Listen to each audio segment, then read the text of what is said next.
Hi everyone, Simon Jacobson here, another episode of Meaningful Live. When the going gets tough, the tough keep going. A variation on the tough get going. They keep going. This program is dedicated by David Pack in loving memory of his grandmother Maria da Vinci, Malka Chana, Bat Shlomo, and Rivka. We all have challenges in life. It's part of what life is all about. I remember reading that maybe one of the first big self-help bestsellers of our time, The Road Less Traveled. I think it goes back to 1971 when it was first published. And the study showed that most people who bought the book never read the book. When you ask people, what did you love about this book? The first opening line. Life is difficult. I'm not suggesting that's what made it a bestseller, not that cynical, but life is difficult. It resonated with everybody. Life is difficult. Correct. Life has challenges. And how you deal with challenges is going to define who you are. Defines who you are. Because it demonstrates what you're capable of. You know, when things are going well, it's hard to really tell what a person is like. Warren Buffett, I should say. Warren Buffett put it this way. Until the tide is out, you don't know who's been swimming naked. So when things are going well, you know, everybody can be equal. It's when there's a challenge, when there's a difficulty, when there's a setback. That's when you see what you're made of. So let's talk about that, when the going gets tough. Some people, as soon as the going gets tough, they retreat. They retreat, surrender, resign themselves, give up, turn cynical. Everybody has their way of coping. Others, when the going gets tough, they go to war. And maybe sometimes too much. They thrive on confrontation. And then there's the middle ground, the balanced place. When the going gets tough, it brings out deeper resources. It's not a matter of winning. It's not a matter of just principle. It's a matter of digging deeper and finding inner strengths. So most important is to remember this. When people say, should I fight every battle that comes my way? Not necessarily. You should choose your battles. Some battles are not worth fighting. Some battles are worth fighting. You definitely don't want to take a position of always taking the path of least resistance, which is retreating, but it has to be done with discretion. But when the decision is made, and sometimes it has to be done in the spur of the moment, that you need to really rise to the occasion, you don't hesitate. Because that brings out the real you. I think it was Eleanor Roosevelt that said, regarding women, but you can apply this to anyone, that tough people are like a tea bag. You don't know how strong they are until you put them into hot water. So where does this come from? Why do two people with the same challenges, with the same difficulties, with the same toughness, tough situation that is, why do some people have that resilience, have the resources, and some don't? Is it just luck? Are we wired that way? Well, it has a lot to do with our childhood and a lot to do with what we saw around us. And if you're in your formative years, the people that have shaped you were fearful, or insecure, retreated, and avoided challenges, very likely that's what you picked up. You just simply picked up, that's what you do. You just stay away from things of that nature, anything that's somewhat challenging. If people around you showed confidence and courage, very likely that was the attitude that you will have. Yes, there's no question that some of us are wired in different ways, but it has a lot to do with security and insecurity, with your own self-confidence. Now, some people, it comes out of desperation.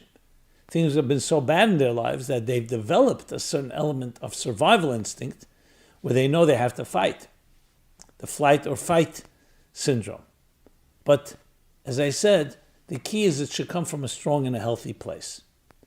So a good example would be two swimmers. One is an excellent swimmer and one is a weak or bad swimmer. They both are swimming in the waters. The same storm strikes. What's the difference how they will swim, how they will navigate? So the bad swimmer, not having experience, will usually do things, go by their instincts, their unhealthy instincts, and just try to fight the waves, the tide, which of course will exhaust them and deplete their strengths, and who knows what could happen. A good swimmer, as soon as he sees a high tide, or as soon as he sees a storm coming, he will let go, actually. He's not going to fight the tide. He'll let himself float.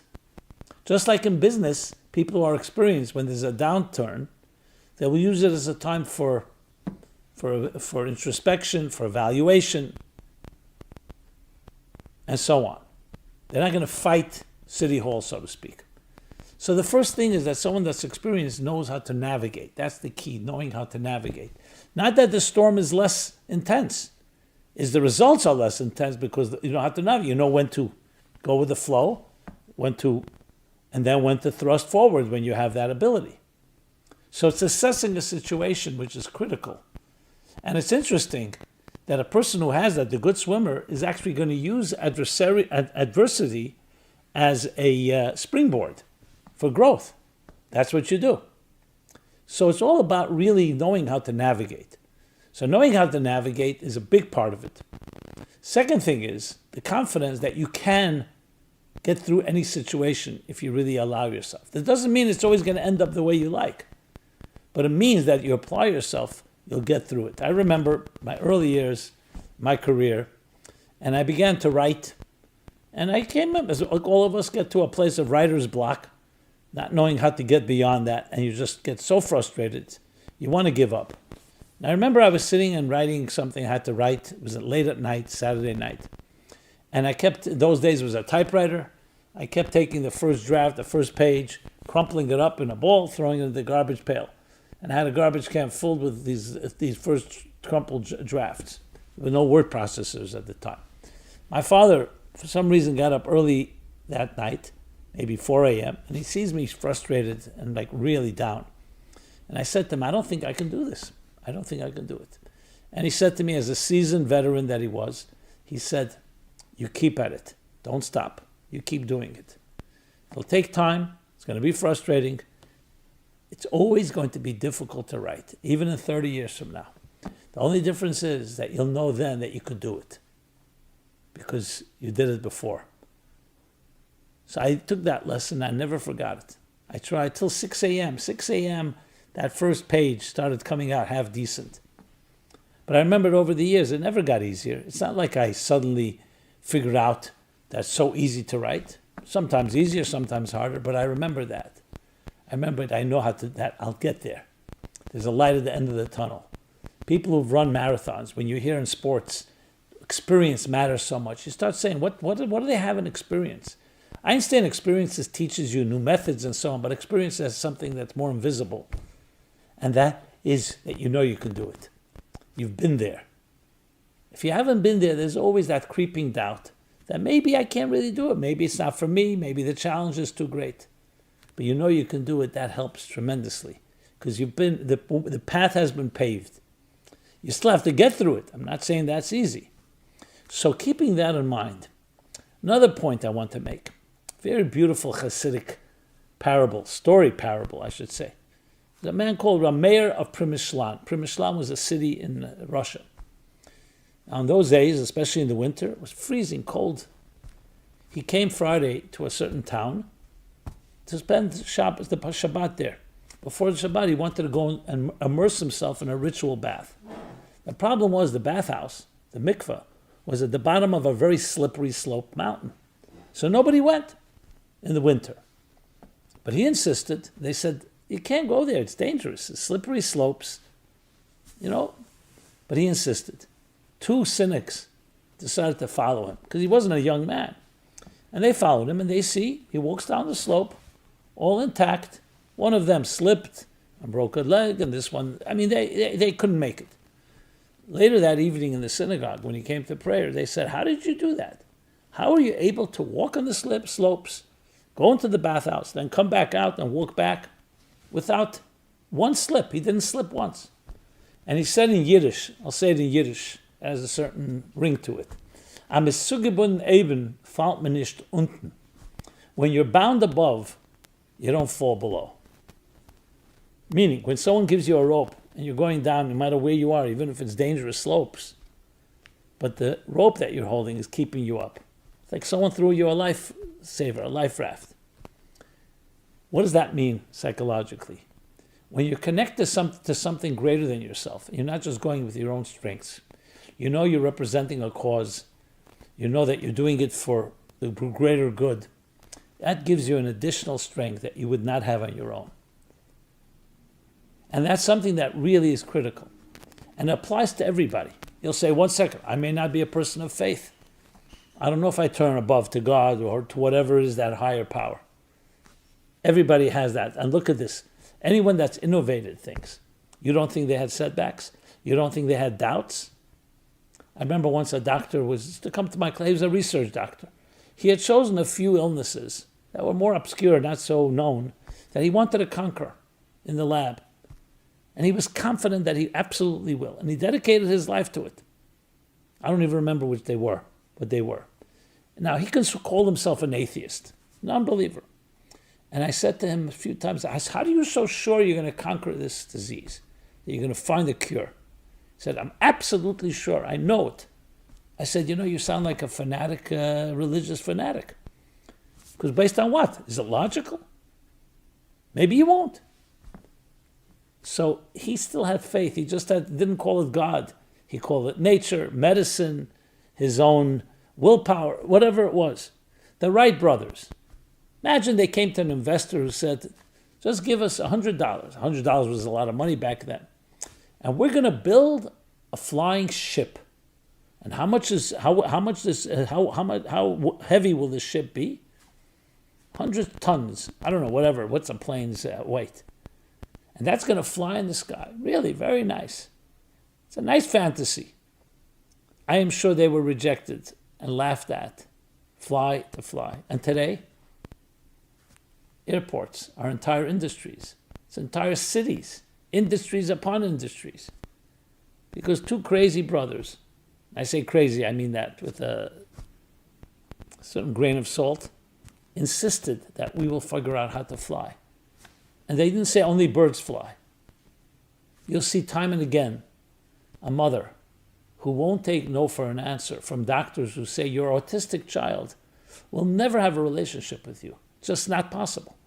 And the mother insists with her child, hours upon hours. No, the child didn't heal from autism, but a connection was made where doctors marvel and say, we can't explain it. There's something there. It's a humility, but also an understanding of the mystery of life. And that's holding on to something higher than you are. And that gives you strength to get through tough times. So it's not just that you have toughness within you. It's that you can develop that and cultivate it if you have something that connects you to that, where you feel it's not an option. Something you love deeply. It's not optional. It's not arbitrary. Then you fight all the way. Again, you have to choose your battles. And there are things that you may put all your effort and it may not work out exactly as you applied yourself. But you did everything possible. You can say calmly, peacefully, and be at peace with the fact that I tried everything I could. Maybe the issue will be resolved in a different way. It's really about your own self. So we have many challenges today. They can be personal, they can be professional, they can be financial, medical, health issues. The list goes on. It could be relationships, relationship-oriented, or it could just be the uncertainty in the world in which we live. Whatever it may be, you have deeper resources, much deeper than you even imagine. But you need to apply yourself to these principles we've been speaking about, the confidence that's needed, binding yourself to something higher, finding people around you who build that confidence so you're not alone, and the humility. You don't have it all figured out. There's more to life than we may ever know. And those are the things that when you build them, they can give you tremendous strength, more than you can imagine. And to go back to that point, it's important to know, yes, have a friend you can lean on. You don't have to be all alone in this world. We're far stronger when we have the support. This doesn't mean you don't do whatever you can do, but you have others as well that can complement. I meant with an E. Complement you, and also complement you with an I, support you, give you the confidence, the strength necessary. And you could see you can forge ahead and break through in ways you never could have imagined. But you have to believe in it. You have to believe that's possible. And yes, indeed. So when the going gets tough, the tough keep going. Not only get going, they keep going. They find a way. And if it's not this direction, they go a different direction. And if it's not through forward thrust, maybe they float and go with the flow, being wise, knowing how to navigate the vicissitudes, navigate the waves of life. So we should all be blessed to have the least amount of challenges, but when they come, especially difficult ones, painful ones, not that we should have no challenges. We must have challenges. We need resistance to grow. We need pushback. We need something to overcome.